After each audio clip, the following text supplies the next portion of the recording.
I'm Jalen, and this is Chapter 12, An Errand of Mercy. Owls, thought Ralph, as he clung to the Virginia creeper and filled his lungs with the cool night air that was such a relief after the stuffy drinking glass. I've always wanted to climb down this vine and explore the ground floor, he reminded himself grimly, and now I have to. Ralph had never before been outdoors beneath the moon and the stars. He felt small and frightened and alone. Slowly, paw over paw, he worked his way along the shoots and tendrils.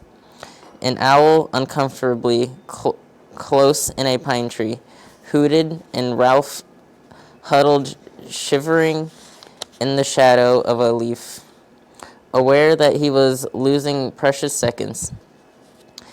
A night wind rattled the windows, and the owl glided off across the parking lot. Ralph inched his way down the vine. It was a long, winding route full of detours to the ground floor window, which, to Ralph's relief, was open.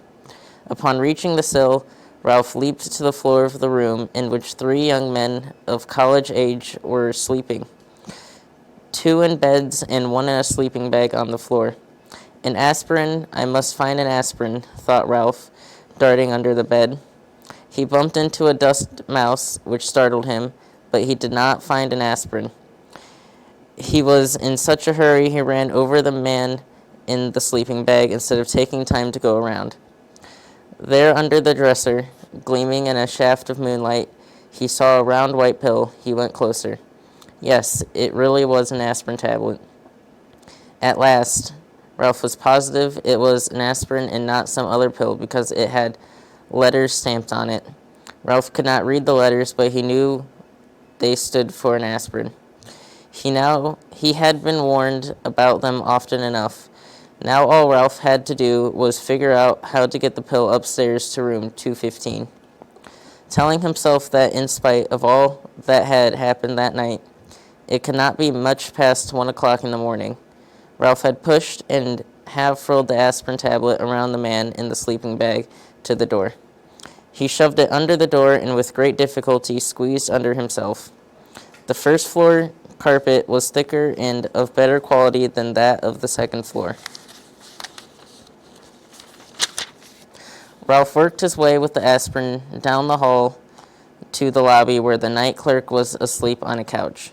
The glassy eyes of deer heads mounted on the knotty pine walls seemed to stare at Ralph. So did the giant eye of the television set. Slowly he moved his precious load across the lobby to the stairs, and there he stopped. How could he manage to get that aspirin up those stairs? He picked it up and tried lifting it, even though he knew he could not reach the first step with it. The night clerk tossed on the couch and made a gobbling, snorting noise. Ralph dropped the aspirin in a panic and looked wildly about for a hiding place. With one terrified leap, he dived under the grandfather clock between the elevator and the stairs. It was immediately plain from the dust that no one ever cleaned under the clock. Ah. Ralph struggled to control a sneeze. Above him, the works of the clock began to make grinding noises. Achoo. The sneeze could not be held back. Bong. The clock struck 1:30, forcing Ralph to clap his hands over his ears. How his famous ancestor, the one that ran up the clock, Hickory-Dickory-Dock, stood the racket, he did not know. Peeking out, Ralph discovered the night clerk had slept soundly through the din, so he ventured out from under the clock to continue his struggle with the aspirin tablet. Since carrying the pill up the stairs was impossible, Ralph had to find another way. The elevator? Ridiculous. A mouse could never run an elevator. Then, quite unexpectedly, a whole plan of action popped into his mind. Ralph had a genuine inspiration. First, he rolled the aspirin to a safe place behind the ashtray stand beside the elevator. Then, empty-pawed, he climbed the stairs to the second floor and ran down the hall to room 215, where he squeezed under the door. Keith was still half awake, his eyes glinting with fever under their heavy lids. Psst, said Ralph. I found an aspirin for you. Murmured Keith.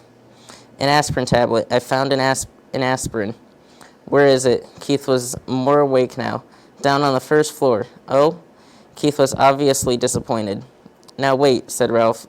I can get it up here, but I've got to have some help. You'll have to let me take your sports car. You're too young, mumbled Keith. I am not. And it was true that Ralph was very much older than he had when he lost the motorcycle. Come on, you need that aspirin, don't you? You already lost my motorcycle. Oh, come on. Ralph was growing more impatient as he felt the night slipping by. If you won't let me take the sports car, will you let me take the ambulance? I guess so. Keith did not feel equal to arguing with a determined mouse. He picked up his ambulance from the bedside table and set it on the floor. Here, one more thing, said Ralph anxiously. Do you think you could manage to open the door for me? I know you feel terrible, but it is the last thing I'll ask. Honest, and I promise. I'll have the aspirin up here in no time. Keith sighed, but he slid his feet out from under the sheet and, hanging onto the bedside table, reached over and opened the door. Ralph was already seated in the white ambulance with the red cross painted on the side. Wee, wee, wee. He took the corner into the hall on two wheels and sped down the bare floor between the wall and the carpet until he came to room 211. Here he slowed down and then went, wee, wee, wee, good and loud.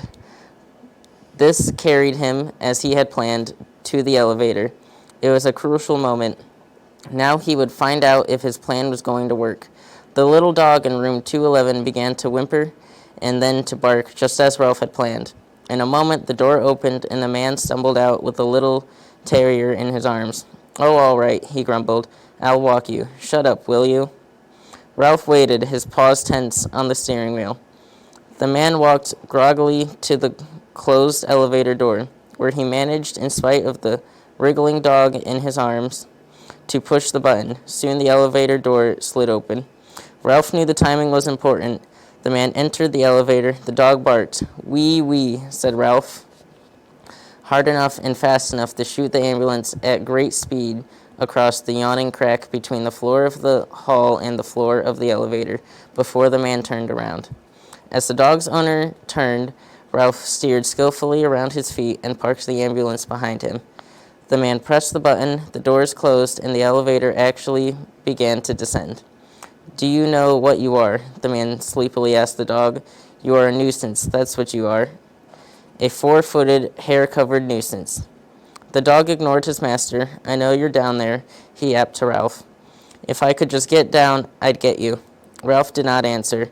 He was taking no chances.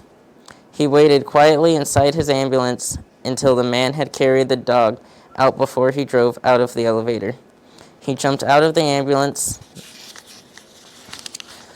opened the rear doors, seized the precious aspirin, and booted it inside. Slamming the doors, he ran around and jumped into the driver's seat. There was not an instant to lose. Wee, wee, the ambulance moved toward the open elevator, but unfortunately, by this time Ralph was slightly out of breath. The front wheels of the ambulance caught in the crack between the floor of the lobby and the floor of the elevator. The ambulance was stuck. Oh no, thought Ralph. What? Not now. I can't fail now. Wee, wee. He managed to gasp. The wheels spun, but the ambulance did not move. Ralph jumped out, put his shoulder to the rear of the vehicle, and pushed with all of his strength. Nothing happened. In a moment, the man would be returning with his dog. Desperate, Ralph climbed back into the ambulance. He took a breath so deep he thought his lungs would surely burst. Wee, wee, wee. He made the sound hard and fast and high-pitched. The wheels spun. The ambulance moved slowly at first, and then as the tires got a grip on the floor of the elevator, it shot out of the crack and across the elevator and hit the rear wall with a bump. Ralph collapsed over the steering wheel, limp with relief, just as the man came back through the lobby with his dog. I guess some boy lost his toy ambulance, muttered the man, more awake now, as he stepped in and pressed the button. Toy, thought Ralph indignantly. This ambulance is carrying medical supplies to the sick. Boy, my foot, yapped the terrier. It's that dastardly mouse. Let him down and I'll get him.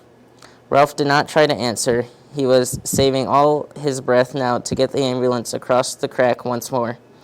The man slapped the dog lightly on the nose and said, "Be quiet.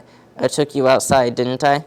Fortunately, the elevator door stayed open behind the man as he walked out, so Ralph had no trouble driving the ambulance out and down the hall to room 215. The door had blown shut, but he did not care.